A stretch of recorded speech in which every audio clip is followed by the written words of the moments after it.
Hello and welcome back to another episode of Beyond the To-Do List. I'm your host, Eric Fisher.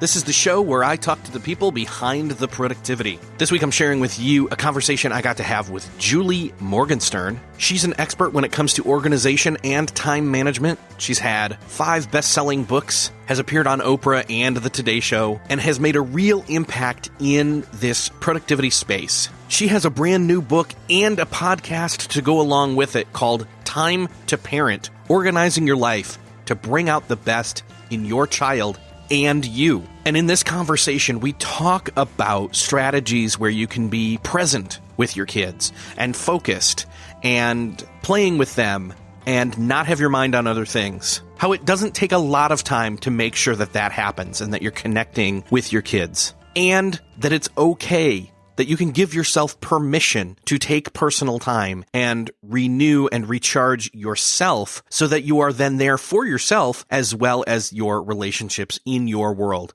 If any of that resonates with you or you know someone who that resonates with, share this conversation with them and then enjoy this conversation with Julie Morgenstern. This week, it is my privilege to welcome to the show Julie Morgenstern. Julie, welcome to the show. Thanks for having me, Eric. So you are an expert on organization and time management. You've written, you've sold those books too, but you've written and sold those books all about organization and time management. And they've touched on the idea of parenting. It's definitely part of it, but this next venture that you've done with a new book and a new podcast, which I always love talking to podcasters, is specifically about being a parent and being organized and having time management in that area. And so I'm curious, why are you shifting to focus specifically on that now? Yeah, it's a great question. In a way, I'm expanding to this I've been a time management organizing expert for almost 30 years. And my client base is not exclusively parents, but it really has, and I've never marketed to parents, but probably 80% of my clients are parents, men and women with young kids, with school-age kids, with college kids and high school kids. And the reason why is because the parenting years are truly, inarguably, the most time-stretched years of a human's life. Parents all have come to me around the world asking for organizing and time management advice with very similar goal, which is they just want to tame the chaos in their lives at home and at work, in their schedules and their spaces, so that they can really be there for their kids and for themselves and for their spouses and for their jobs. It's really about being there, and the organizing is an infrastructure to those goals. So I decided, why don't I just take this on? Because there's never really been a manual, a time management manual for the parenting years, ever. And I always craved it. Clients always craved it. I thought, I will do it. I will write that book. And it comes along at a great time because this is one of those things that is on the forefront of a lot of people in the business world, in the productivity world, even especially, again, in the family world. There's this phrase, a couple phrases actually. Work-life balance is one that's been thrown around for, a decade now. Self-care is the new version of that, basically. Yes. And you add, self-care with child is almost a way to see it these days. There's wellness. Yes. And in companies, they are catching on that caring about their employees' overall wellness really benefits the bottom line of the company because they attract and retain higher talent. That retention is critical, right? Where when you have high turnover because you have some kind of a culture that does not acknowledge people's family lives or whole lives even, you don't keep your talent very long. People burn out and they're not performing as well. And it's so expensive for a company. Every time there's turnover, you lose institutional knowledge. You use time to onboard the next person. And, people are the most valuable resource in the knowledge economy. And as a result, companies are starting to care about the wellness. And it's what I would call work-life continuum, right? It's a continuum. How we spend our work days has a direct impact on the quality of our time off And how we spend our time off has a direct impact on the quality of our work product. Are we refreshed? Are we recharged? Do we get some perspective? How do we feel? So I think companies are getting it. And yes, it's a really good time. Yeah, it's almost like you shift from doing one role at your day job, whatever that may be, whatever form that takes. And then if you have kids, or even if you just have a spouse, but especially again in this conversation, if you have kids, you're shifting into this other role. And so it's not like there's a lot of downtime. Parents know exactly what I'm saying with that. Oh, yeah. So. No, that is right. Not only no downtime, and we can get into some of the detail, but there's also that transition time. And I think the balance, we talk about that being stretched. It is such a mindset shift for a parent to shift gears from their workday brain mindset, right?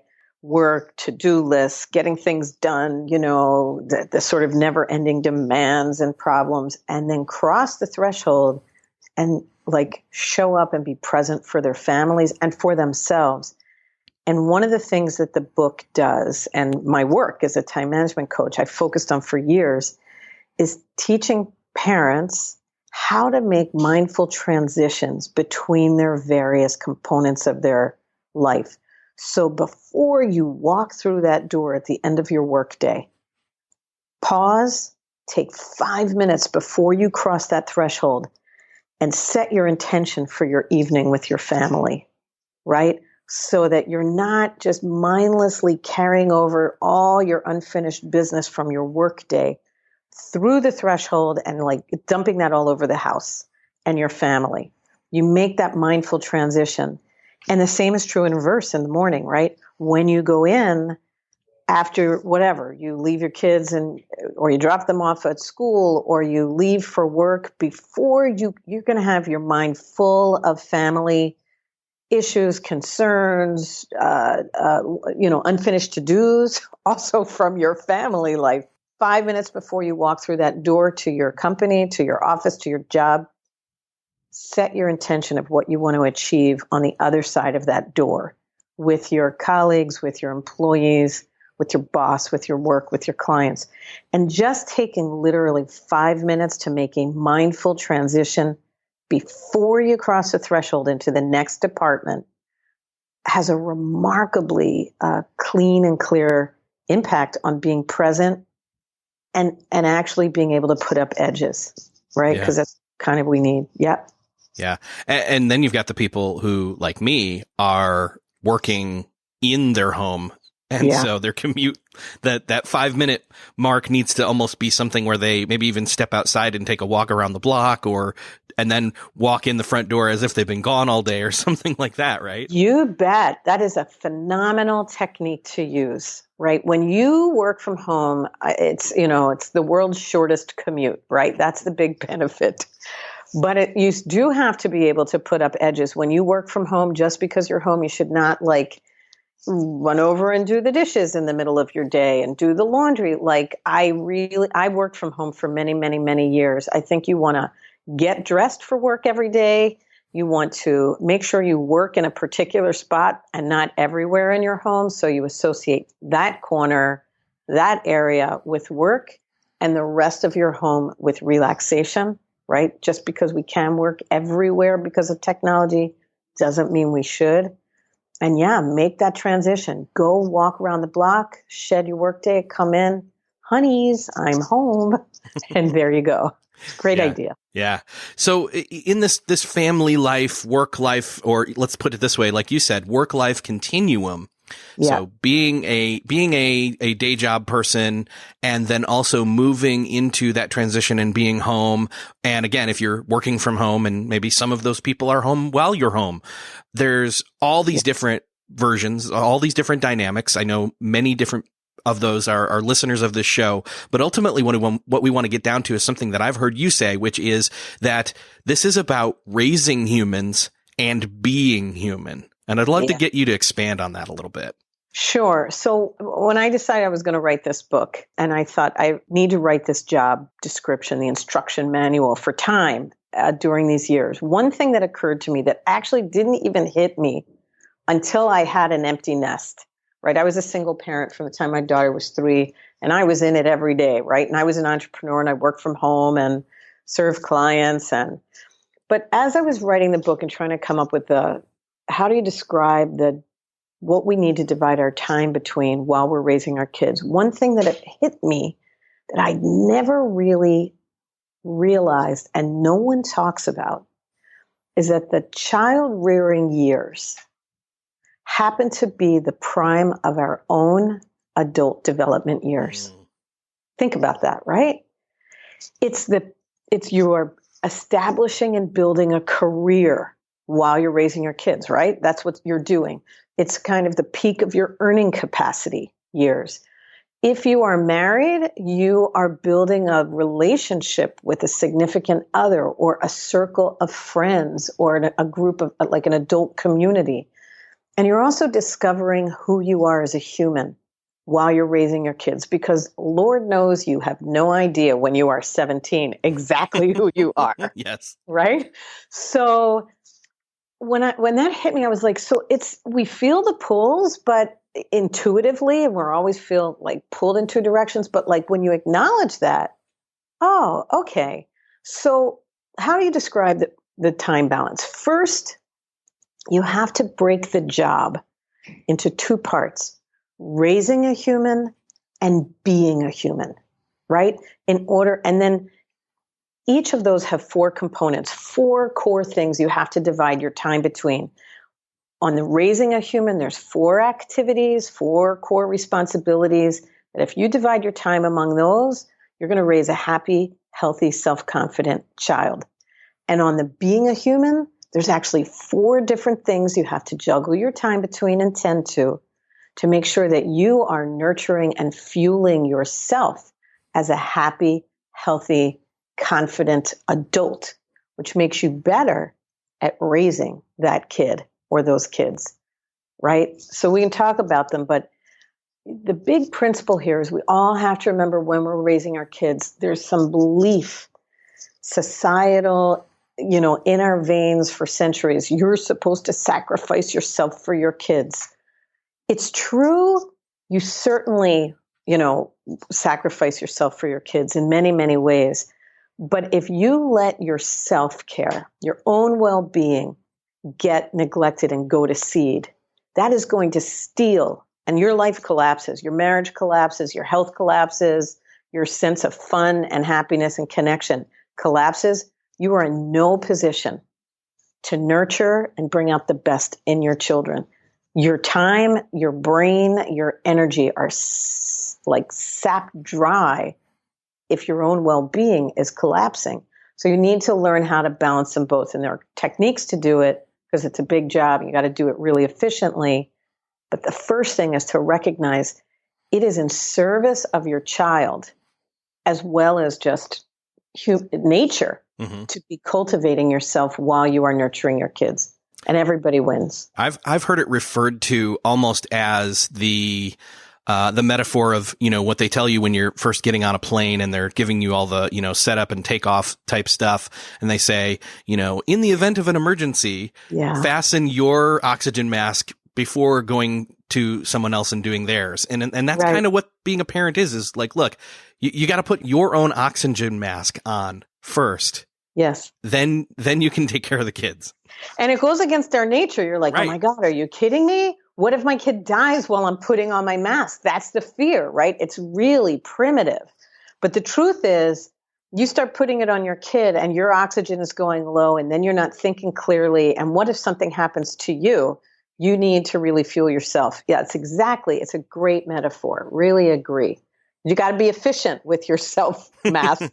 That's the key, right? Like once you understand it, then you got to get good at it and masterful and learn how to do it efficiently, effectively, regularly, so that you're always fueled up and you don't wait to go on complete empty. And then it's like, I need to run away to Tahiti or somebody take these kids and I'll be back in a week, right? You got to do it regularly and efficiently. So this may come across almost seeming sort of selfish, but I think it's actually a little bit selfless, like we were talking about. Let's talk about what are those 4 quadrants that have to do with the being human, the being being a human first before being a parent? Look, as parents, we're responsible for our child's well-being, but we're also responsible for our own. And for our own well-being, there's 4 things that we have to invest time in. And they spell an acronym, SELF, SELF, as in fueling yourself, right? So we have to make sure that we spend time sleeping, right? Because if you don't sleep and you are sleep deprived, and we know parenting is, the enemy of sleep in many, many ways. It really is. You get interrupted sleep, you get short night sleep, whether you have a baby or a teenager you're waiting up for in the middle of the night, right? For them to get home. But sleep, because without sleep, you don't have the patience, your brain isn't working properly, you're actually not efficient, right? You're just operating at a snail's pace and you're not functioning well. So sleep, that's S. Then there's E for exercise, right? So we need to exercise and take care of our own health. It has a different function than sleep. Exercise kind of makes you feel fit. It makes you feel strong. It makes you feel healthy. It contributes to health. It also contributes to the way your brain works and the feel-good endorphins that come, which can calm you down as you're dealing with kid issues and fears and alarms and tantrums. And, it's hard to be a parent. You're negotiating, navigating with a person who keeps changing on you. So that feel-good emotion really helps center you. It also gives you confidence. And finding, literally, we'll talk a little bit more about 10 minutes a day, these 7-minute workouts, 10-minute workouts that exercise science has proven are as effective, if not more, than 90 minutes 3 times a week. That's something every single parent can do. Even if you hate exercise, you can do an 8-minute workout every day, and you've at least done that without stealing from anybody and only fueling yourself. So that's exercise. Love. That's the third one. That's the L in self. You got to cultivate adult relationships when you are raising kids. You cannot do it in isolation. You can't not also be nurtured. You got to nurture someone else. You need to be nurtured. And it really is a break. Adult relationships, whether it's significant other or friends, they give you a humor break, right? They give you perspective, this kid's killing me. My teenager just all I asked was, would you like some salt? And they stormed away from the table. You're like, what did I say? So friends and significant others can really give you humor, perspective, a mental health break, and your own nurturance so that you can really nurture your kids. And then the fourth activity is fun. That's the F in self, for fun. And Eric, I can't tell you how many clients I coach that they laugh. Exactly. They're like, fun. Are you kidding me? That's when my kids are all off in college. I will get back to my fun. But you can't take that out of your equation. Work of your day and your week must include fun. Fun for you, because fun, pure relaxation, any kind of hobby done efficiently and effectively makes you feel like you, the unique soul that you are. And when you feel like your unique self, you can recognize and nurture that in the children under your roof. Who are they? What's their unique self? So you're really role modeling and living what does it mean to be a happy, healthy adult while raising young kids to be happy, healthy adults. Every one of those things needs a place in the fabric of your routine, not the occasional, I need a mental health break and I'm either going to do one or I'm either going to sleep or I'm going to exercise. I'm either going to have fun or I'm going to spend, time with some friends. You gotta balance and weave all of those in very effectively into your routines. Yeah. So consistency from all of those, like they're a daily vitamin. Exactly right, Eric. A daily vitamin. And when you do it as a daily vitamin, in the book I talk about this, what keeps parents from spending time on self is 2 things. Guilt is one, and we've talked about that, right? So enough about guilt. The other is our approach. So when we're growing up, we're used to spending large blocks of time on each of those things. We're used to hours and hours with our friends or our significant other where time disappears. And fun and our hobbies. We spend all day on our hobbies or weeks on end and hours and exercise. Well, you have to change your approach as a parent to living your life, your self-care in 20 minutes or less, chunks of 20 minutes. Change the texture. You'd be amazed what 20 minutes really being present with a significant other or a friend, where you're not talking about work, you're not talking about the kids, you're talking about each other or having fun or exercising in short bursts, is enormously restorative when you do it as a daily vitamin, right? Not a big chunk. It's small chunks delivered regularly. It fuels us. Well, and there's even what you just said is that small amount brings to mind something else that kind of goes along with the vitamin, and it also kind of goes along with, say, prescription medicine, is this idea of the minimum viable dosage, or whatever it's called. It's similar to that. It's like, hey, wait a second. That. You don't need to take 5 ibuprofen. 1 or 2 will do. Right. I love that. Metaphor. I think that's exactly right. What's the minimum viable? And get away from this all or nothing. If I can't rock climb like I used to, I'm not exercising at all. If I can't, have date night 3 times a week, I'm not spending any quality time with my significant other at all. If I can't, do painting or my hobby the way I used to, then I just have to wait for the next 25 years when all my kids have gone up to college. No, minimum viable. And that's your baseline. Then when you get the extra time, it's a bonus, it's delightful, it's extra, you will savor it, but you've got this daily dose. And that's what we all need, the daily dose of self-care. Self-care, again, it's not just for us, though in and of itself, we should all be doing, right, all of the things in the SELF acronym, even if we're not a parent. Yep. But so let's add in this other dynamic. So what's the raising human quadrant side of things look like? Okay, so to raise happy, healthy children, we need to divide our time for them between 4 things. So we have to, and that also acronym. I love acronyms. I was always good at Scrabble. I can just see the patterns. So anyway, so it's PART, P-A-R-T, as in doing your part for another person. So the first thing we have to do is we have to provide for our kids, right? That usually involves working and making money and managing money so we can pay for things that they need to live their lives, right? Provide. The second thing we have to do, the A, is arrange the logistics of their lives. That's like, where are they going to school? How are they getting there? Did we fill out the forms? What are they having for lunch? What are we having for dinner? What are we doing on the weekend? Who's doing the dishes, et cetera, et cetera. All those logistics that are involved in running a kid's life and a household, right, in which everybody can operate. The third, the R in part, is we have to spend time relating to our kids. And that's where we get to know, what people often refer to as the quality time, where you are entering your child's world and spending time on activities and topics and discussions of interest to them, getting to know who they are as the unique individuals they are, recognizing them, seeing them. And the fourth activity is T. It's teach. We also have to teach our kids values and life skills so that they can succeed out in the world.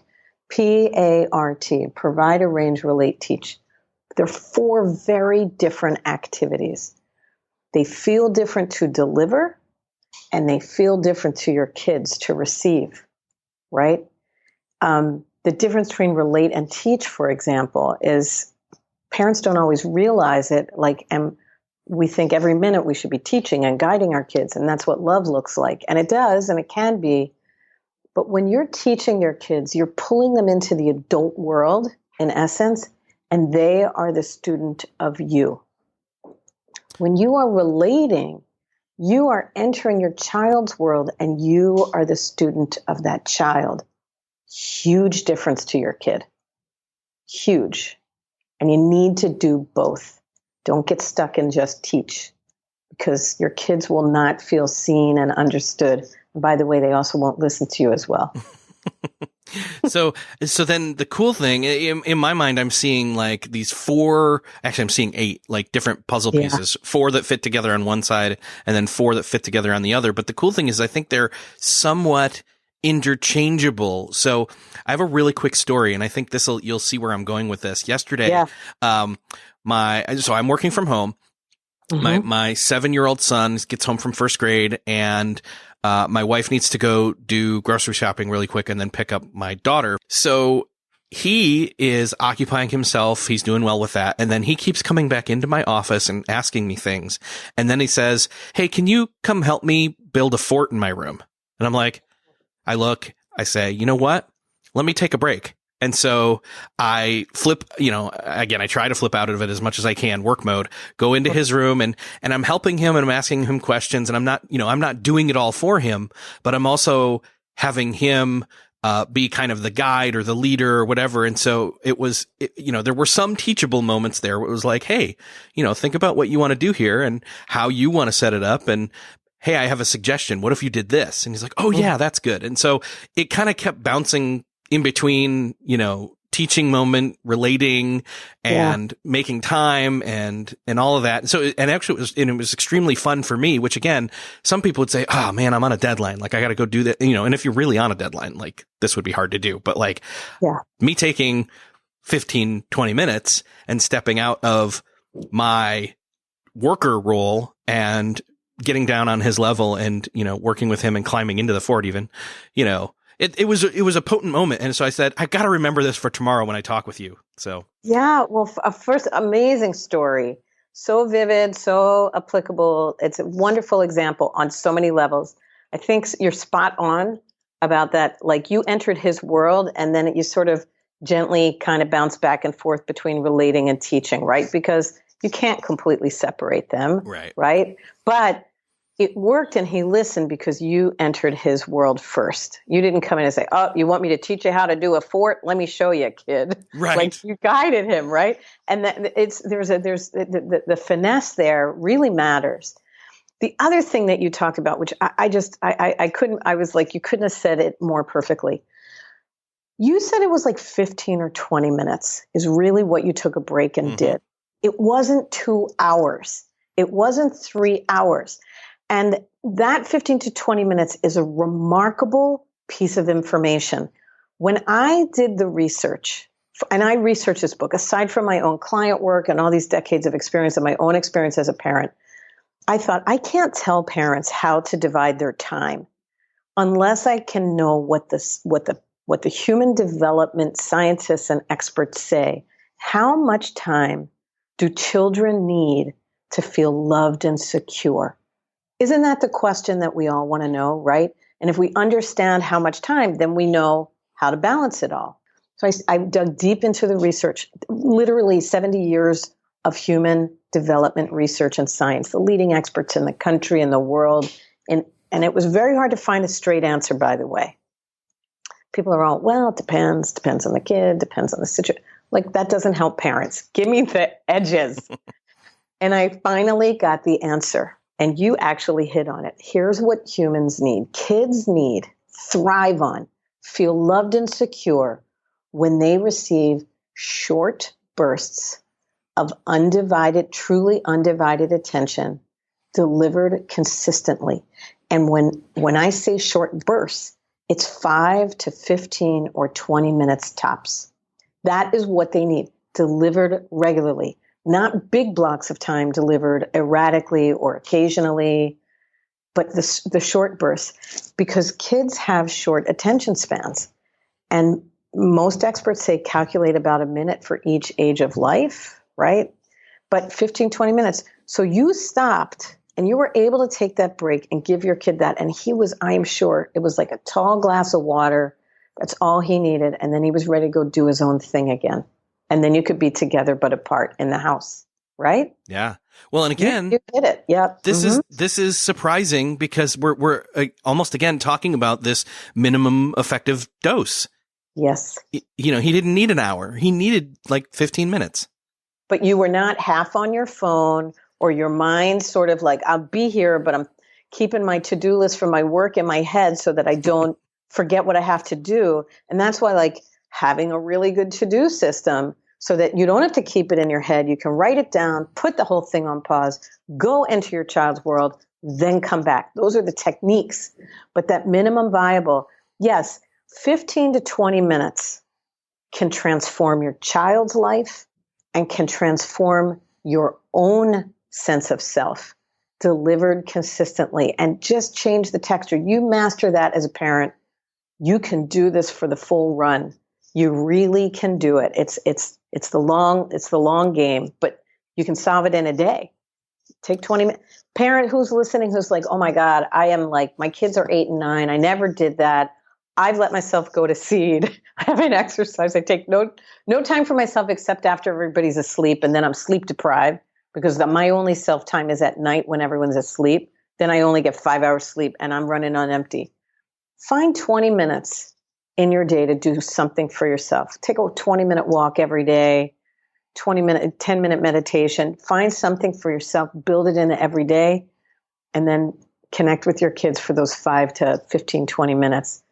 When they first wake up, when you send them off to school, at dinner and bedtime, 5 to 15 minutes, transform everybody's connection and sense of being loved, you and your kid.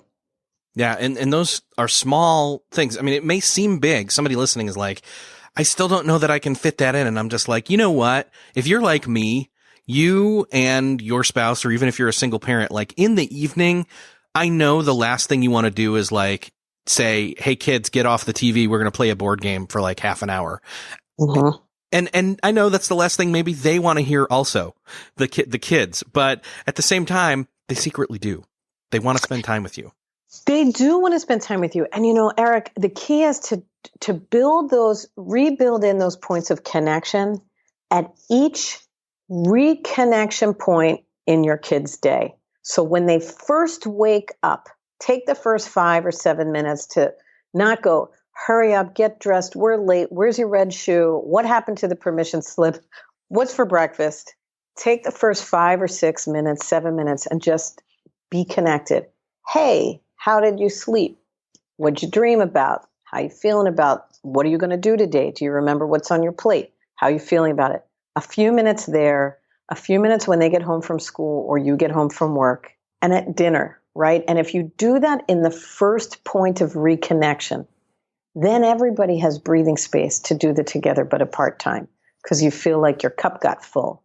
And then you could be on your, I don't know, reading a book while they're doing their homework, or you're piddling around in the kitchen while they're playing on the floor, as long as you're interruptible. And I think everybody can do that. And you just do it. Just start it. Like transition, reconnect, fully present, and then let it float. And then if you want to play a board game instead of TV, they're going to be game. They're going to be much more game. Man, and just the compounding, it's small stuff, but again, it's one little rock at a time, over and over and over again, and it builds something great. Yes, that's right. And if your kids listen, I'll tell you the biggest enemy to all of this at this point really is technology. Yep. And smartphones and iPads and all these things that we are constantly, it's all addictive. It's, physiologically addictive. It's economically, that's the model, right? They're trying to sell eyeballs, and we want to sell listeners' ears. So don't give up all your technology. Technology can be great, but you need to be able to be in control of it. And, you need to be a media mentor to your kids, no matter what their age, whether you missed the boat on this and now everybody's on their screens and they don't want to give you the time of day when you want to spend time with them, or they're still young. And but just be very conscious, take your phones, park them somewhere, everybody separate from them when you're going to be present for each other or anything you're going to do, right? And when you put that device away, separate it from your body, you can be more connected to the people in front of you or the task in front of you. And when you have a device in your hand, the minute you go onto that, you're connecting to people and projects that are not in the room. So it's powerful when it gives us access to people. We can stay close to people who are geographically far away. But the minute we do that, if there's other people in our space, we've just disconnected to the people who are geographically close. So be a media mentor. Be conscious about when you use technology, what for, and what you don't use technology for. Give a full menu to your kids and show them that we have choices and you want to be in control and use it to its advantage, but don't let it control you. Yeah. And that's one of the things that I've been thinking about a lot lately with my whole family. And, I've got my area in that I've got to kind of hone in a little bit more. We've talked about that on the show a number of times. And for us, mainly the reason I'm thinking about it lately is we've just shifted from summer to school year. So things kind of got way out of control over the summer. And I was like, oh, we've got to rein things in. But it's a process. It's an ongoing process. It is. So. It is. And you don't have to fix it all at once either, right? Pick a time of day. Dinner's a really good starting point. If just one time a day where everybody just literally disconnects from all the technology and we are here present, and then you learn how to have a conversation again, right? Just practice it and come up with what can we talk about? What was the most interesting thing that happened to you today? What did you learn today? Everybody learns something every day, right? So you can share and everybody in the family can share, learn the art of conversation. And there's lots of, you can Google that. There's something called I think it's called The Family Dinner, a book that has all kinds of conversation starters.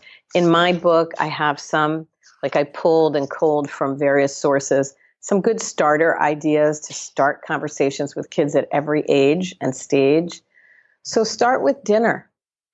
And then, practice that. And if just one time a day, everybody learns how to be away from their screens for 30 minutes and be present, then there'll be other times a day when you'll be like, that was pretty good. I could do it over here too.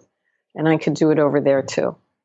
Yes. But like you said, let's not get rid of everything because we want to listen to podcasts. And in fact, you've got a new one out and I am subscribed. I think everybody else needs to go subscribe as well. And it's essentially you talking about the content and having guests, and having conversations about what's in the book.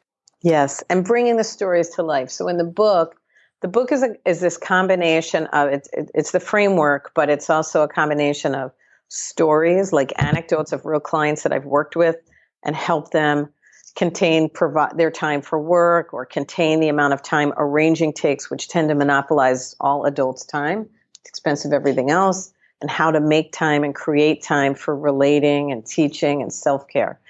So it's stories, there's science, and there's tips. And the podcast brings all of that to life. I have in every episode a client that I've worked with who talks about what they've tried, what worked, what didn't, how they had to make adjustments to make it real, right?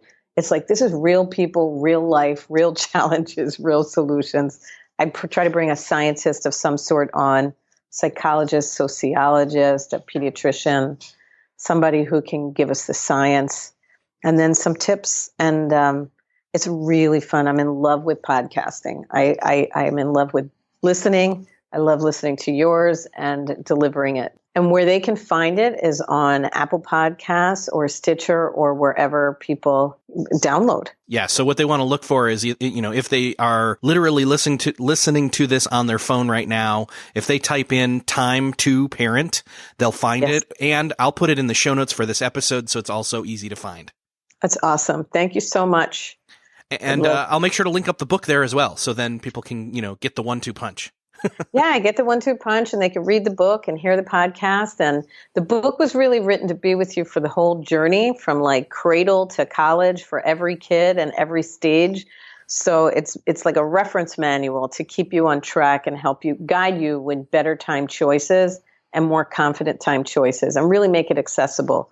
So and then come to my website, juliemorgenstern.com, and read about the podcast and the book page there too. Awesome. Julie, this has been a great conversation. And again, I'm right there in the thick of this. So this is extremely helpful. I know it's going to be helpful for a lot of everybody else that's listening to this. So thank you so much for doing this. And thank you so much for being here.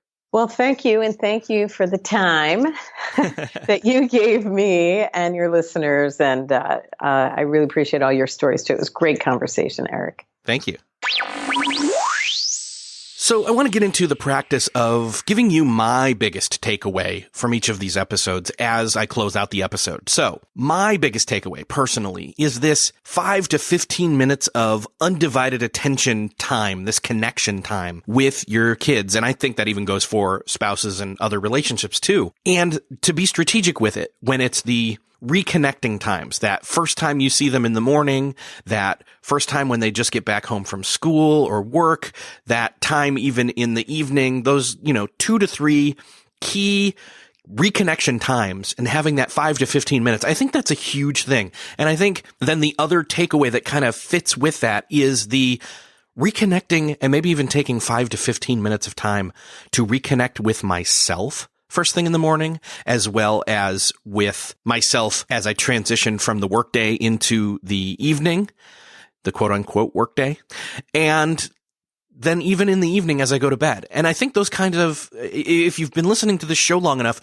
you know that those kinds of transitional moments throughout the day, the morning, the midday to late afternoon, and even in the evening, kind of coincide with some of the rhythms and routines we've talked about in the past on this show. So I'm definitely going to encourage you to take a listen to some of those other episodes and maybe tie those in. But again, this doesn't have to just be with kids, and you don't have to just take permission to take care of yourself and take personal time if you have kids. You can do that without kids, but we all know somebody who has kids. So I'd ask that if you enjoyed this episode, if you got something out of it, pass this on to somebody that you know is struggling with productivity and family life, and let them know about this episode. And then also then that will let them know about Julie's book as well as her new podcast, which dives deeper into this conversation. You can find links to all of that in the show notes for this episode at beyondthetodolist.com/245. And I've got a ton of great episodes coming up. I'm so excited to share those with you. So if you haven't subscribed yet, hit subscribe, and I will see you next episode.